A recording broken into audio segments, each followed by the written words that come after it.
Semakin bisa membaca apa yang dipikirkan orang lain, maka kamu dapat mengenal orang lain itu dengan baik. Karena pada kenyataannya, ketika kita melihat orang lain tersenyum, ceria, ternyata kita tidak benar-benar tahu apa sebenarnya ia pikirkan. Apakah ia merasa nyaman dengan pembicaraan kalian?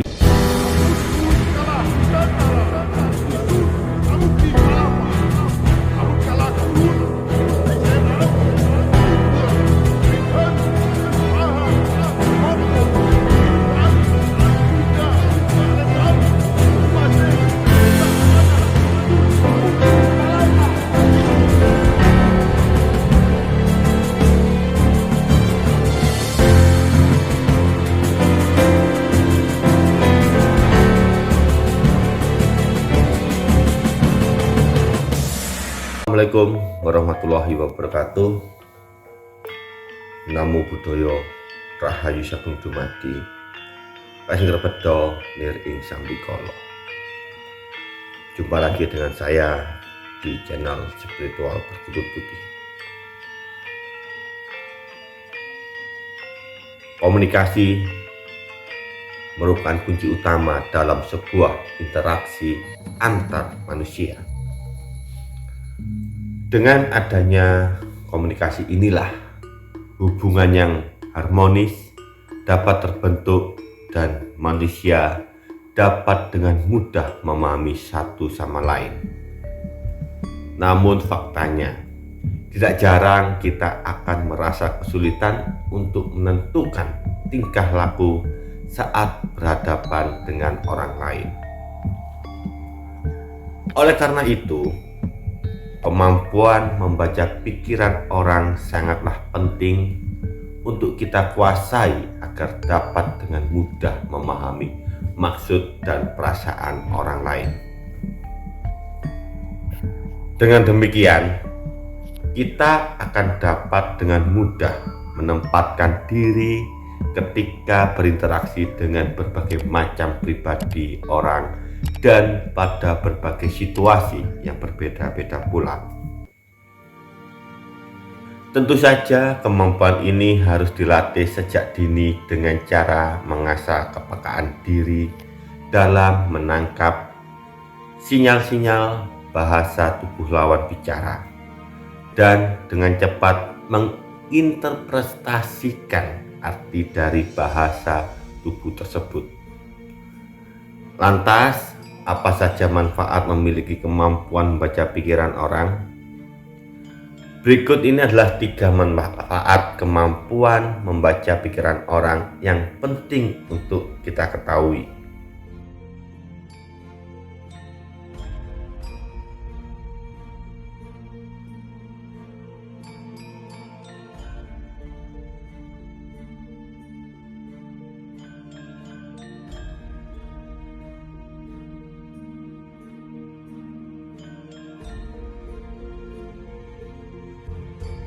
Yang pertama, mengenai orang lain lebih dekat. Semakin bisa membaca apa yang dipikirkan orang lain, maka kamu dapat mengenal orang lain itu dengan baik. Karena pada kenyataannya, ketika kita melihat orang lain tersenyum, ceria, ternyata kita tidak benar-benar tahu apa sebenarnya ia pikirkan. Apakah ia merasa nyaman dengan pembicaraan kalian atau justru malah sebaliknya? Maka dari itu, ketika kamu sedang berbicara dengan orang lain, pastikan terlebih dulu bahwa berusaha untuk memahami bahasa tubuhnya. Misalnya, bagaimana tatapan matanya, bagaimana ekspresi bibirnya saat tersenyum, dan bahasa tubuh lainnya yang perlu kamu pahami. Semakin kamu lihai membaca bahasa tubuh orang lain atau tubuh lawan bicaramu, maka obrolan yang kalian lakukan akan semakin asik dan mengalir. Yang kedua, dapat memahami pikiran dan kepribadian orang lain. Agar dapat memahami bagaimana kepribadian lawan bicaramu, maka kemampuan membaca pikiran ini sangat penting untuk kamu asah. Dengan begitu, kamu dapat menangkap apa yang orang lain pikirkan sehingga dapat dengan mudah mengambil respon dan tindakan. Yang ketiga, dapat membantu kita memposisikan diri. Kalau sedang berada di tempat yang baru dan asing, tentu terkadang kamu akan merasakan perasaan canggung, sehingga membuatmu kesulitan mengambil tindakan. Nah, dengan kemampuan membaca pikiran orang, kamu akan dapat dengan mudah mengambil posisi atau tindakan yang tepat untuk berhadapan dengan orang-orang yang baru kamu temui dan mulai berinteraksi dengan mereka. Dengan begitu, kamu akan memiliki peluang yang besar untuk dapat berbaur dengan mereka sehingga kehadiranmu akan dengan mudah diterima. Lalu bagaimana cara kita dapat membaca pikiran manusia? Cara membaca pikiran orang bukanlah hal yang mustahil. Seseorang bisa membaca pikiran orang dengan pendekatan psikologis. Cara membaca pikiran orang bisa membantu memiliki pemahaman jelas tentang apa yang dipikirkan dan dirasakan orang. Seringkali mengetahui pikiran dan motivasi sendiri cukup menantang, apalagi jika harus membaca pikiran orang asing atau bahkan kerabat, teman, atau pasangan. Tapi cara membaca pikiran orang lain tetap bisa dilakukan. Cara membaca pikiran orang pada dasarnya bisa dilakukan dengan memahami bahasa tubuh, cara bicara, nada, dan pilihan kata lawan bicara. Salah satu kemampuan penting dalam cara membaca pikiran adalah empati. Melansir Psikologis Today, manusia tidak dapat benar-benar membaca pikiran orang lain, tetapi manusia bisa menciptakan model mental sehingga secara efektif mengintuisi pikiran dan perasaan orang lain. Cara membaca pikiran orang ini dikenal sebagai akurasi empati. Ini melibatkan isyarat membaca yang dikirimkan melalui kata-kata, emosi, dan bahasa tubuh orang lain. Kebanyakan orang dapat membaca orang lain sampai tingkat tertentu, memiliki pemahaman yang jelas tentang apa yang dipikirkan dan dirasakan orang lain, membantu menghindari konflik dan miskomunikasi serta memperkuat hubungan pribadi. Saat mencoba membaca pikiran seseorang, bahasa tubuh, nada, dan pilihan kata biasanya merupakan tempat terbaik untuk memulai. Salah satu kemampuan penting dalam cara membaca pikiran adalah empati.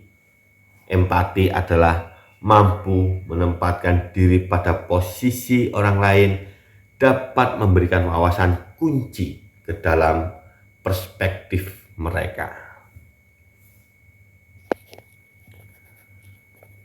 Penelitian menunjukkan bahwa pemahaman tentang emosi dan kepercayaan orang lain dapat terwujud dalam reaksi tubuh terhadap mereka setidaknya sama kuatnya dengan penilaian mental terhadap ucapan mereka. Mempercayai naluri seseorang dan memperhatikan reaksi tubuh akan membantu membuat penilaian yang lebih akurat tentang orang lain. Berikut cara membaca pikiran versi spiritual perkutut putih. Yang pertama, bersikaplah objektif dan berpikiran terbuka. Sebelum mencoba membaca orang lain, kamu harus terlebih dahulu berlatih memiliki pikiran terbuka. Jangan biarkan emosi dan pengalaman masa lalu memengaruhi kesan dan opini. Jika menilai orang dengan mudah, itu akan menyebabkan kamu salah membaca orang. Bersikap objektif dalam mendekati setiap interaksi dan situasi. Yang kedua, perhatikan postur orang. Postur seseorang mengatakan bahwa tentang banyaknya sikapnya. Jika mereka mengangkat kepala tinggi-tinggi, itu berarti mereka percaya diri. Jika mereka berjalan dengan ragu-ragu atau meringkuk, itu mungkin merupakan tanda harga diri yang rendah. Yang ketiga, perhatikan gerak fisik. Lebih dari kata-kata, orang mengekspresikan perasaan mereka melalui gerakan. Misalnya, seseorang condong ke arah yang disukai dan menjauhi orang yang tidak disukai. Jika kamu telah mengamati bahwa orang tersebut condong ke arah lain, itu berarti dia sedang memasang tembok. Gerakan lain yang perlu diperhatikan adalah menyilangkan tangan atau kaki. Jika melihat seseorang melakukan ini, itu menunjukkan pembelaan diri, kemarahan, atau perlindungan diri. Di sisi lain, menyembunyikan tangan berarti mereka menyembunyikan sesuatu. Yang keempat, cobalah untuk menafsirkan ekspresi wajah. Ketika melihat garis kerutan yang ada dalam terbentuk, itu memungkinkan menunjukkan bahwa orang tersebut khawatir atau terlalu banyak berpikir. Sebaliknya, orang yang benar-benar tertawa akan menunjukkan garis senyum kegembiraan. Hal lain yang harus diwaspadai adalah bibir mengerucut yang bisa menandakan kemarahan, penghinaan, atau kepahitan. Selain itu, rahang yang terkatup dan gigi yang gemeretak adalah tanda ketegangan. Yang kelima, yaitu jangan lari dari obrolan ringan. Cara membaca pikiran orang lain adalah coba masuk pada obrolan ringan. Obrolan ringan membantu mengamati bagaimana seseorang berperilaku dalam situasi normal. Kamu kemudian dapat menggunakan sebagai tolak ukur untuk secara akurat menemukan perilaku apapun yang tidak biasa. Yang keenam, hindari keseluruhan perilaku. Orang terkadang berasumsi bahwa jika tindakan tertentu dilakukan seperti melihat ke lantai selama percakapan, itu berarti orang tersebut gugup atau cemas. Tetapi jika sudah akrab dengan seseorang, kamu akan tahu apakah orang tersebut menghindari kontak mata atau hanya bersantai ketika dia melihat ke bawah. Pelajaran cara mengidentifikasi penyimpangan dari perilaku biasa seseorang. Kamu akan tahu ada sesuatu yang salah ketika melihat perubahan nada, kecepatan, atau bahasa tubuh mereka. Yang ketujuh, ajukan pertanyaan langsung untuk mendapatkan jawaban langsung. Untuk mendapatkan jawaban langsung, kamu harus menghindari pertanyaan yang tidak jelas. Selalu ajukan pertanyaan yang membutuhkan jawaban langsung. Ingatlah untuk tidak menyela ketika orang tersebut menjawab pertanyaan. Sebaliknya, kamu dapat mengamati tingkah laku orang tersebut saat mereka bicara. Selanjutnya yang kedelapan, perhatikan kata-kata dan nada. Ketika berbicara dengan seseorang, cobalah untuk memperhatikan kata-kata yang mereka gunakan. Nada dan volume suara dapat memberitahu banyak tentang emosi. Frekuensi suara menciptakan getaran. Saat membaca orang lain, perhatikan bagaimana nada suara mereka mempengaruhi. Tanyakan pada diri, apakah nada mereka terasa menenangkan, atau kasar, atau cengeng. Yang kesembilan, rasakan kehadiran orang tersebut. Cara membaca pikiran orang yang juga penting adalah merasakan kehadirannya.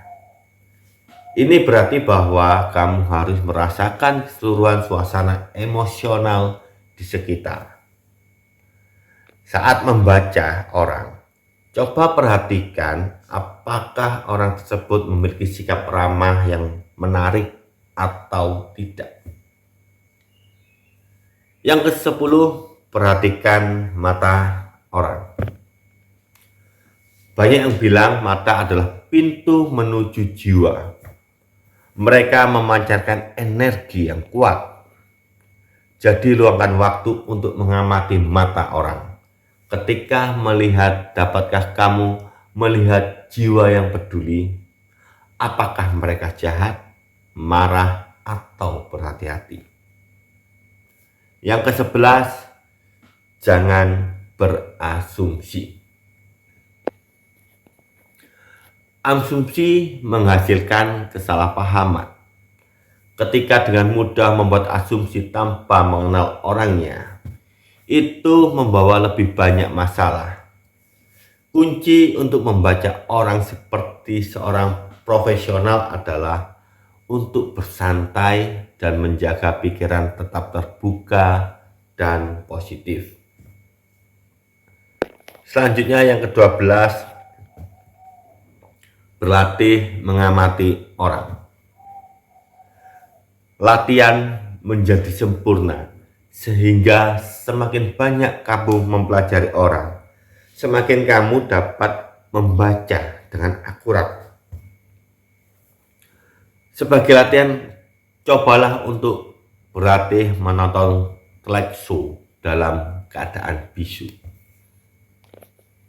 Menonton ekspresi wajah dan tindakan mereka akan membantu melihat apa yang orang rasakan ketika mereka bicara, tanpa mendengar sepatah kata pun. Kemudian tonton lagi dengan volume aktif dan lihat apakah kamu benar dengan pengamatanmu.